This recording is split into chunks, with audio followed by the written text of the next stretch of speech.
সুপ্রিয় দর্শক, স্বাগত নাগরিকের সাপ্তাহিক অনুষ্ঠান বিশ্লেষণে। আপনারা জানেন এই অনুষ্ঠানে আমরা ব্যবসা বাণিজ্যের নানা দিক নিয়ে কথা বলি, আর আপনাদের সঙ্গে আছি আমি সাইদ আরমান। দর্শক, জ্যামিতিক হারে ঢাকার জনসংখ্যা বাড়ছে। প্রতিটি নাগরিক চান নিজের একটি স্থায়ী ঠিকানা, তবে তাদের সেই স্বপ্ন পূরণে কাজ করছে দেশের আবাসন কোম্পানিগুলো। কিন্তু এ খাতের ব্যবসায়ীরা অনেক সময় ভূমিদস্যুতা করেন, গ্রাহকের সঙ্গে প্রতারণা করে বদনাম কুড়ান। তাহলে কোন পথে দেশের আবাসন খাত? এসব বিষয় নিয়ে আজ আমরা আলাপ করব। লিয়াকত আলী ভূঁইয়া, তিনি আমাদের অতিথি। তিনি আবাসন খাতের ব্যবসায়ীদের সংগঠনের রিহ্যাবের নেতা। লিয়াকত আলী ভূঁইয়া, আপনাকে আমাদের অনুষ্ঠানে স্বাগত জানাচ্ছি। ধন্যবাদ আপনাকে এবং নাগরিক টিভির দর্শকদেরকেও ধন্যবাদ। আমি নেতা না, আমি রিহ্যাবের একজন কর্মকর্তা বলতে পারি। একটু আলোচনা যদি শুরু করি একেবারে সাম্প্রতিক প্রসঙ্গ নিয়ে, যে ইমারত নির্মাণের যে নীতিমালা, সেটি অনেকটা চূড়ান্ত পর্যায়েই রয়েছে। আপনারা এরই মধ্যে এটি নিয়ে প্রতিক্রিয়া দেখাচ্ছেন এবং বলছেন যে এটি যদি বাস্তবায়ন হয় সংশ্লিষ্ট যারাই আছে তারা মারাত্মকভাবে ক্ষতিগ্রস্ত হবে। একটু বলবেন মোটা দাগে আপনাদের আপত্তির জায়গাটা আসলে কি? দেখেন, আমাদের এই ঢাকা শহর সুন্দর হোক, যে আমাদের ঢাকা শহর কেন, সব শহরই সুন্দর হোক, চট্টগ্রাম বলেন, রাজশাহী বলেন, সব সুন্দর হোক, এটা আমরা চাই। এবং রিহ্যাবও এটা মনে করে যে একটা পরিকল্পিত নগর হোক। তো সেটা করতে যে এখানে যে এটা ইমারতের বিধিমালা কিছু, যে আমি ধন্যবাদ জানাবো মাননীয় মন্ত্রীকে এবং মাননীয় সচিবকে। ওনারা কিন্তু আমাদের বিভিন্ন দাবি দেওয়ার ফলে আমাদের সাথে কিন্তু ওনারা কয়েকদিন আগেই বসেছিল এবং এটা চলমান রয়েছে। আমরা বসছি এবং আগামীতেও বসবো। তো বিভিন্ন জায়গায় আপনার একটু বৈষম্যতা রয়েছে। তো এই বৈষম্যগুলো দূর করার জন্য আমরা বারবার চেষ্টা করতেছি। এবং আপনি মনে করেন যে এক জায়গায় হয়তো একটা উদাহরণ দিতে পারি। মনে করেন আপনারা 3 কাঠা জমি পেয়েছেন, আপনি এবং আপনারা 6-7 ভাই মিলে 3 কাঠা জমি পেয়েছেন। এখন 3 কাঠা জমি পাওয়ার পর আপনার বাবার সূত্রে, পিতার সূত্রে এই জমিটা পেয়েছেন। এখন এই জমিটা আপনারা এখন একটা ইমারত করবেন। আপনাদের একটা পরিকল্পনা ছিল যে আমরা 10 তলা বিল্ডিং করব, 9 তলা বিল্ডিং করব বা 8 তলা, একটা কিছু স্বপ্ন ছিল আর কি। এখন দেখতেছেন সেখানে 2 তলার বেশি পাবেন না। একটা উদাহরণ, তখন কিন্তু আপনাদের ভাই বোনের মধ্যে কিন্তু একটা লিটিগেশন হবে, একটা ঝামেলা হবে। তো এরকম কিন্তু বৈষম্য মনে করেন বাড্ডা একরকম, অথবা গুলশানে একরকম, অথবা ধানমন্ডিতে একরকম, এবং কোনো জায়গায় রাস্তার কথা বলা হচ্ছে, রাস্তা ছোট, রাস্তা বড়। তো রাস্তা ছোট বা বড় এটা তো আমাদের দোষ না। রাস্তা যারা বানাবে তারা বড় করুক, আমাদের তো কোনো অসুবিধা নেই। তো এইসব কারণে আমরা অনেকগুলো জিনিস এখানে চেয়েছি যে একটা বৈষম্যটা দূর হোক, এই জন্য আর কি। আপনি যেটি বললেন যে মন্ত্রী এবং সচিবের সঙ্গে রাজুক চেয়ারম্যান সহ আপনারা একটি বৈঠক করেছেন, কিন্তু আমরা যদি অতীতে রেকর্ড দেখি, আপনারা এই আবাসন খাতে যারা ব্যবসায়ী আছেন তারা এতটা শক্তিশালী যে আপনাদের যদি আলোচনা টেবিলে ডাকা হয়, আপনারা আসলে সরকারকে জনস্বার্থে অনেক কাজ আপনারা করতে দিবেন বলে মনে হয় না। এটা মানুষ মনে করে এমনটা।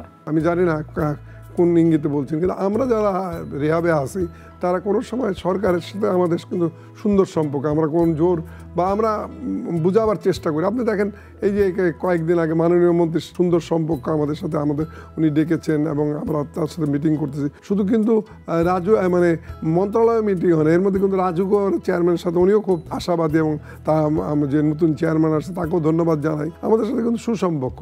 এবং আমরা যে রিহ্যাব থেকে যে সমস্ত আমরা এই দাবিগুলো জানাচ্ছি সরকারের কাছে, এগুলা যুক্তি আছে কিনা, যুক্তি এগুলো দেখলেই আপনারা বুঝতে পারবেন।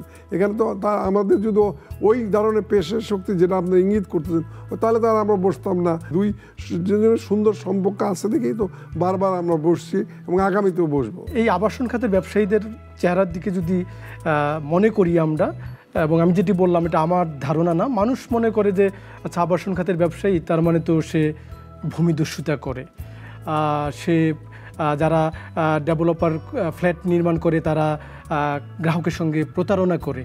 এই যে একটা বদনাম, এই বদনাম নিয়ে আসলে আপনারা ঘুমাতে পারেন ঠিক মতো? আপনি যেটা ভূমিদস্যু বলতেছেন, এটা কিন্তু আমাদের সাবজেক্ট না, এটা কিন্তু অন্য সাবজেক্ট। এটা হচ্ছে যারা প্লট বেচা কেনা করে, আমরা কিন্তু প্লট বেচা কেনা করে, আমরা বিল্ডিং বানাই। দ্বিতীয়টার উত্তর হচ্ছে যেটা বলতেছেন ফ্ল্যাট বুঝায় দেয় না, যে কথাটা আপনি বললেন এটা কিন্তু ঢালাভাবে বলাটা আপনি ঠিক না, এবং আপনি বলতেও পারেন না এই কথা। আপনি দেখেন আজকে ঢাকা শহর বলেন, চট্টগ্রাম শহর বলেন, কক্সবাজার বলেন, যে নান্দনিক বিল্ডিংগুলো দেখেন বা ইমারতগুলো দেখেন, এগুলো কিন্তু আমরা করেছি, আমাদের মাধ্যমে কিন্তু হয়েছে। এবং এইটা হওয়ার একটা উদাহরণ দিতে পারি আপনাকে, একটা হসপিটালে অনেক রোগী ভালো হচ্ছে, একটা রোগী যদি মারা যায় তখন হসপিটালটাকে কিন্তু আপনারা করেন, কি বলেন, ভাঙার জন্য চেষ্টা করেন, কিন্তু আপনারা কিন্তু জানতে পারলেন না ওই হসপিটাল থেকে অনেক রোগী ভালো হয়ে আসছে। তো এখানেও তাই, যে এখন এত বিল্ডিং আমরা হস্তান্তর করতেছি, এখন যে বিল্ডিংটা, হ্যাঁ আপনার কথা ঠিক যে 2-1টা বিল্ডিং এরকম হতে পারে, কিন্তু এখানেও আর একটা প্রশ্ন রয়ে গেছে, আমাদের মেম্বারগুলো এগুলো ম্যাক্সিমাম না, আপনি যেগুলো দেখবেন আমাদের মেম্বার হচ্ছে 800 সামথিং, আর আমাদের এখানে বিল্ডিং করে যারা প্রায় 3500 মতন আছে। আচ্ছা, এখন এই 3500 যদি কেউ এই আমাদের 800-র বাইরে ধরেন 2200-2300 বা 2000 মেম্বার যদি কোনো কিছু করে, সেটা কিন্তু আমাদের দেখভাল করার কোনো আমাদের পক্ষে সম্ভব না। এবং আমরা যে সমস্ত কমপ্লেন পাই ম্যাক্সিমাম তাদের, মানে আমাদের মেম্বার না, তারা নন মেম্বাররা এগুলো করতেছে, তো সেটার জন্য তো আমরা দায়িত্ব নিতে পারি না। ঠিকই আপনি যেটি বললেন যে আসলে শহরের আবাসন সংকট মেটাতে আপনাদের অবদান, তো আমি শুরুতে বলছি এটি নিঃসন্দেহে খুব বড় অবদান, কিন্তু একই সঙ্গে তো মানুষ তার কষ্টের টাকায়, সঞ্চয়ের টাকায় নিজের একটি ঠিকানা হবে সেই চেষ্টাটা করে থাকে, তাই না? এখন আপনি বললেন আপনাদের সদস্য 800 এবং এর বাইরে আসলে আরও প্রায় 3000 প্রতিষ্ঠান এই ধরনের ব্যবসার সঙ্গে জড়িত। এখন সব মানুষ তো সবসময় সতর্কভাবে হয়তোবা তার বিনিয়োগটা করতে পারছে না, এই সমস্যার সমাধান তো তাহলে আপনাদেরই করতে হবে। দেখেন 3500 না, মানে 2200 মেম্বার, আমরা 2200 আর 800 মানে এগুলো ধরে প্রায় 3500 মেম্বার আছে, তার মধ্যে 800 বা 1000 আমাদের, 200 মেম্বার হয়তো রেগুলার না, 800 মেম্বার আমাদের। তো এই ক্ষেত্রে আপনাকে বলি যে আপনাদের মানে আমি এই যারা ফ্ল্যাট ক্রয় করে তাদের জন্য আমি বলতেছি যে আমাদের একটা মেডিয়েশন সেল আছে, যেখানে কিন্তু আপনার যদি কোনো প্রবলেম থাকে আপনি কিন্তু সহজে সেখানে যে আবেদন করতে পারবেন, যে অমুকে আমার ফ্ল্যাট বুঝায় দেয় না, অমুকে ফ্ল্যাট আমাকে এইটা করে না, ওইটা করে না। এটা কিন্তু আমরা প্রত্যেক শনিবার ডেকে এনে এটা করে, এর ফলে হয় কি জানেন, ওই জায়গায় যে আমরা মেডিসিনে যে মীমাংসাগুলো করে দিচ্ছি, মনে করেন 100টা পড়লে সেখানে আমার কাছে এখন হিসাবটা নেই, তবে আমি একটা অ্যাভারেজে বলি, 100টা যদি কেউ পড়ে, কি বলে আপনার দরখাস্ত আমরা নেই, তার মধ্যে অলমোস্ট 90টা দরখাস্ত কিন্তু আমরা মিটাই দিচ্ছি। আচ্ছা, মিটাই দিলে এখন কি দাঁড়ালো, এই যে 90টা লোক, তার কোনো কোর্ট কাছারি যাওয়া লাগলো না, পয়সা করি লাগলো না, হ্যারাসমেন্ট হলো না, এই লোকগুলো কিন্তু আপনার কাছে আসবে না, বিকজ তাদের প্রবলেম সলভ। আমি যে 10টা লোকের প্রবলেম সলভ করতে পারতেছে না, তারা কিন্তু আপনার কাছে আসতেছে। এখন আমি তো প্রারম্ভিকই বলছি যে আমাদের মধ্যে আছে, এটার লিমিট মানে এটা কতটুক, মানে সব ব্যবসায়ী ছোটোখাটো থাকতে পারে। আর যেটা আপনি বলতেছিলেন প্রথমে যে আমাদের যে অনেকে ফ্ল্যাট বোঝা দেন, আপনারা ঘুমান কেমনে, এটা ঠিক না।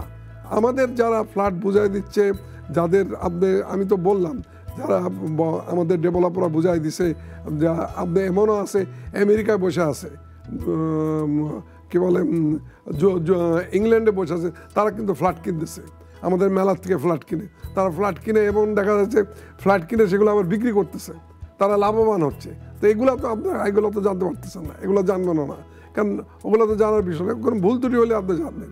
তা আমি বলি যে এরকম যদি কোনো থাকে, অসুবিধা থাকে। আর দ্বিতীয় কথা হচ্ছে রিহাবের ওয়েবসাইট আছে, আপনারা ওয়েবসাইটে যাবেন, ওখানে রিহাবের মেম্বারদের নাম লেখা আছে, সব কিছু আছে, ওখান থেকে দেখে আপনি যে কোনো একটা, আপনি ধরেন একটা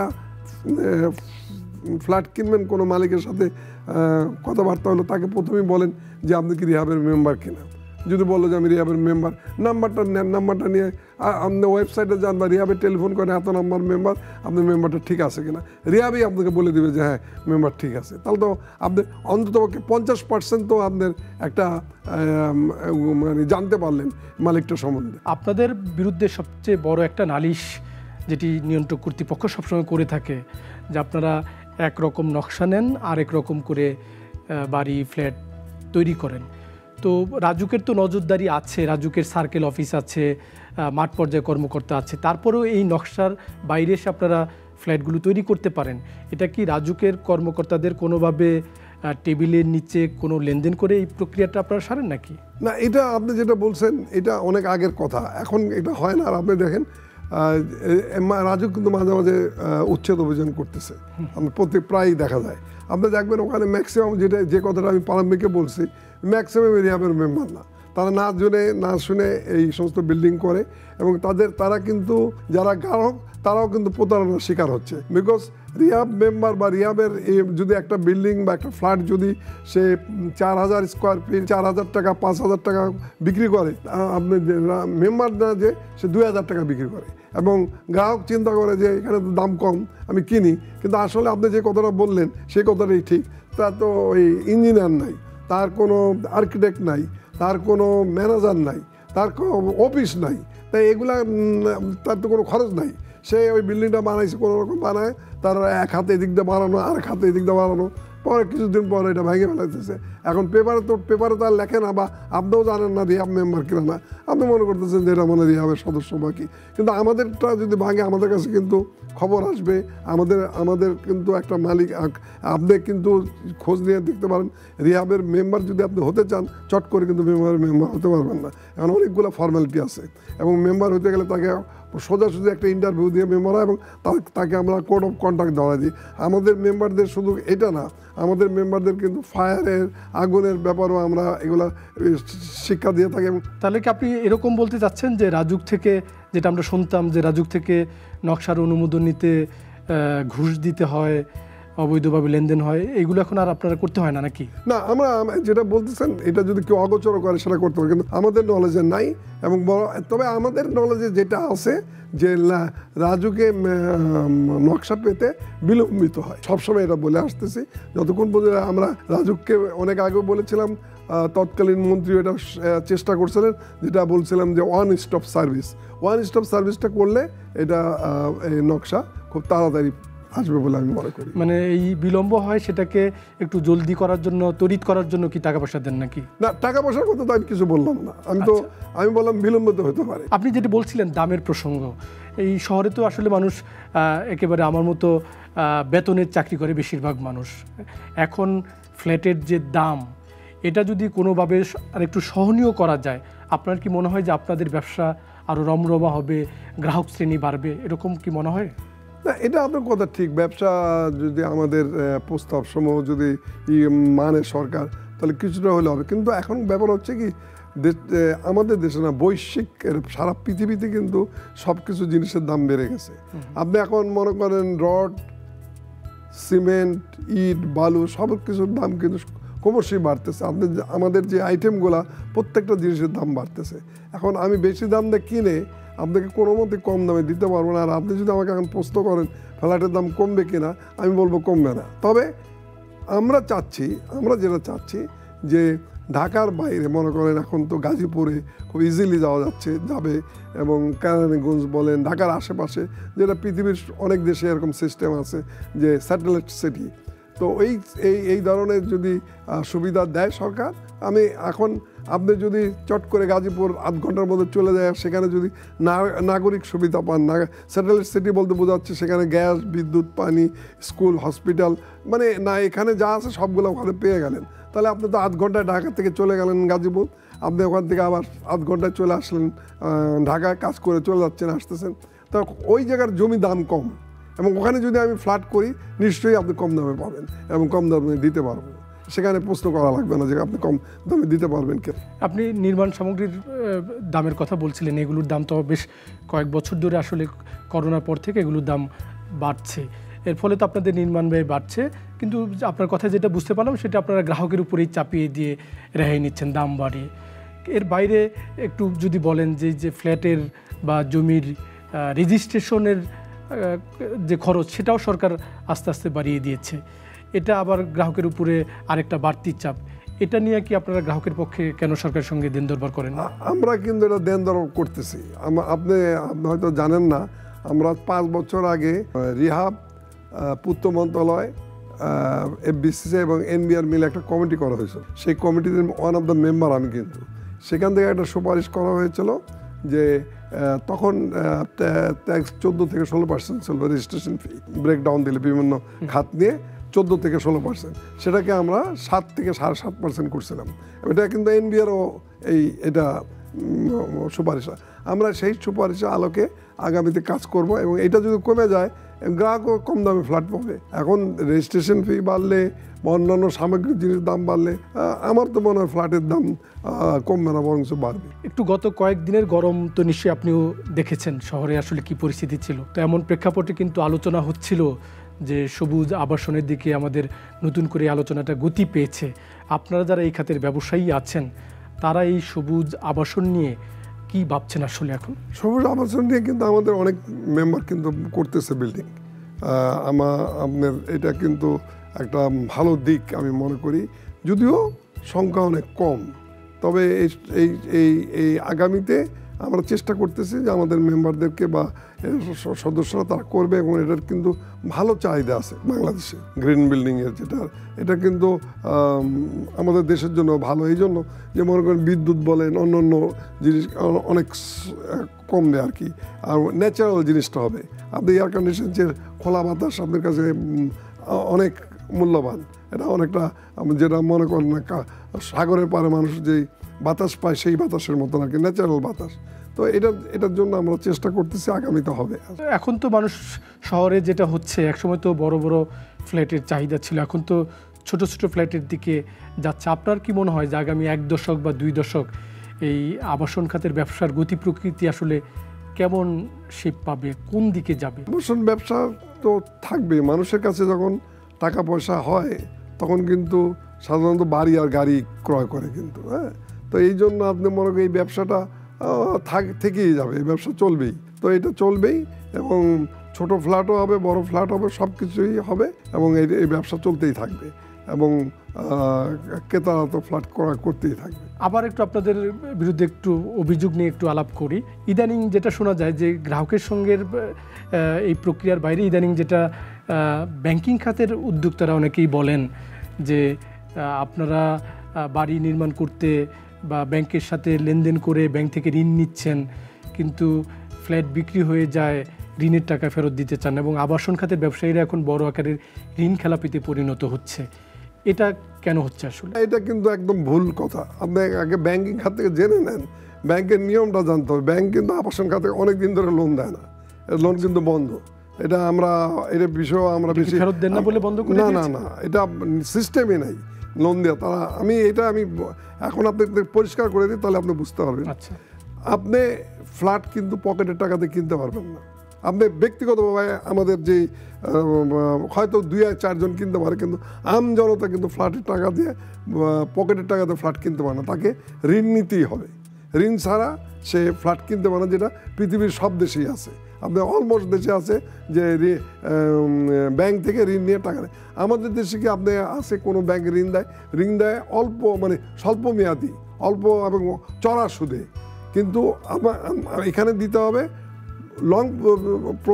অনেক দিনের ইয়েতে এবং দীর্ঘমেয়াদী ঋণ, সাথে আপনার সুদ কম নিতে হবে, তাহলে কিন্তু আপনি ফ্ল্যাট কিনতে পারবে। কারণ ব্যাংক কিন্তু এই খাতে বিনিয়োগও করতে হয়, কিন্তু ব্যাংক কেন বিনিয়োগ করে না, এটা আমাকে প্রশ্ন করতে পারেন। তাহলে ব্যাংক কেন? আপনি এই ফ্ল্যাটের দাম ধরেন মনে করেন 50 লাখ টাকা, ব্যাংকের নিয়ম হচ্ছে সে 25 লাখ টাকা ঋণ দেবে, মানে অর্ধেক। তা ব্যাংকটা তো ফ্ল্যাটটা তো তার একদম গচ্ছিত থাকতেছে তার কাছে, ব্যাংকের কাছে। আপনি যে বললেন যে ব্যাংক ঋণ নিয়ে, ব্যাংক ঋণ তো পানির মধ্যে দিবে না, কোনো কিছু তো বন্ধক নিয়ে নিয়মের মধ্যে দিবে, তো বন্ধক নিয়ে ঋণ দিবে। আর ব্যাংকের ঋণের নিয়ম হচ্ছে যদি 100 টাকা ঋণ দেয়, সে 200 টাকার সম্পত্তি তার কাছে রাখবে, তাই সেই টাকাটা না দিলে সে বিক্রি করে টাকা নিয়ে নেবে।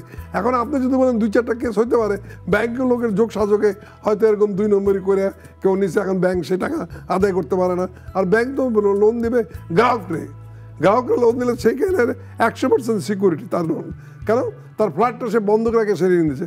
এখন আপনি প্রশ্ন করতে পারেন ঋণ দেয় না কেন? ঋণ দিবে না আপনাকে এই জন্য, কেন আপনি ওই 50 লাখ টাকা লোনের জন্য ডেলি যাইবেন না, আর 50 লাখ টাকা লোনের জন্য আপনি 20 লাখ টাকা ঘুষ দেবেন না। সে ব্যাংক যদি এখন 100 কোটি টাকা লোন কারো দেয়, সে অনেক টাকা নিতে হবে। এইটাই হচ্ছে কারণ। আপনাকে তো লোন দেবে না ব্যাংক, বিকজ আপনি 50 লাখ টাকা লোন নিয়ে কয় টাকা দিবেন ব্যাংক? আচ্ছা, কয়েকদিন পরেই তো বাজেটের সময় আসছে, আপনারা তো এর মধ্যে এনবিআর সাথে বৈঠকও করেছেন। বলবেন যে এই আবাসন খাতের জন্য আসলে বাজেটে আপনাদের কী ধরনের নীতি সহায়তা আপনারা চেয়েছেন সরকারের কাছে? না, আমরা যেটা নীতি বলে, আমরা অ্যাকচুয়ালি কিন্তু এই 1-1.5 মাস হলো রিয়াবে আমরা নতুন ইলেকশন করে এসেছি।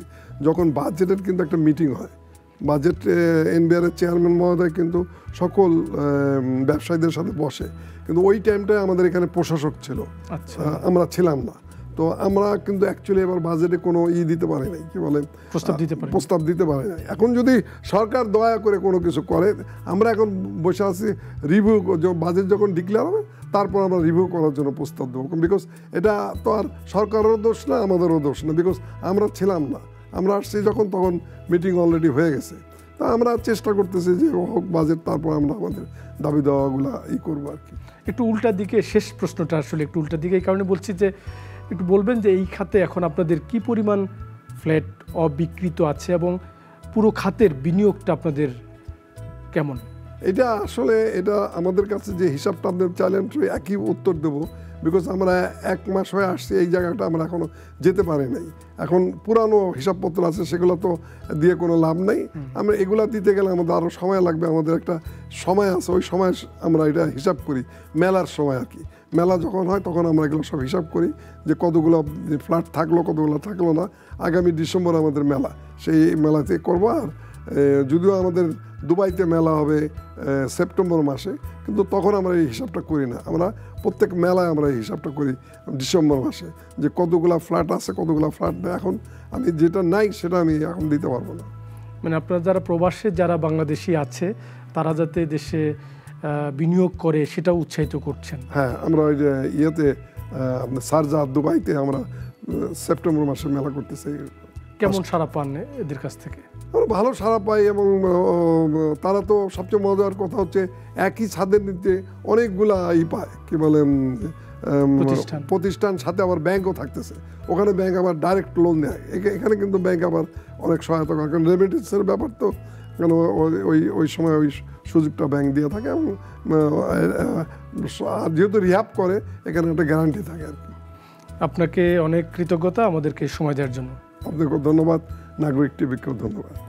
প্রিয় দর্শক, আমরা এতক্ষণ আবাসন খাত নিয়ে কথা বললাম, যেটি শুরুতে আমরা বলেছি যে মানুষ তার কষ্টের টাকা একটি নিজের ঠিকানা করতে চায়, সেটি করতে গিয়ে যাতে কোনোভাবেই কেউ প্রতারিত না হয়, বিষয়টি এ খাতে যারা ব্যবসায়ী সেটি নিশ্চয়ই দেখবেন। এবং একই সঙ্গে আবাসন খাত যাতে আরও প্রসারিত হয়, তার জন্য সরকার সব রকম নীতি সহায়তা দিবে, সেটি আমরা বিশ্বাস করি। আজ এখানেই শেষ করছি। সবাই নিরাপদে থাকবেন, সুস্থ থাকবেন।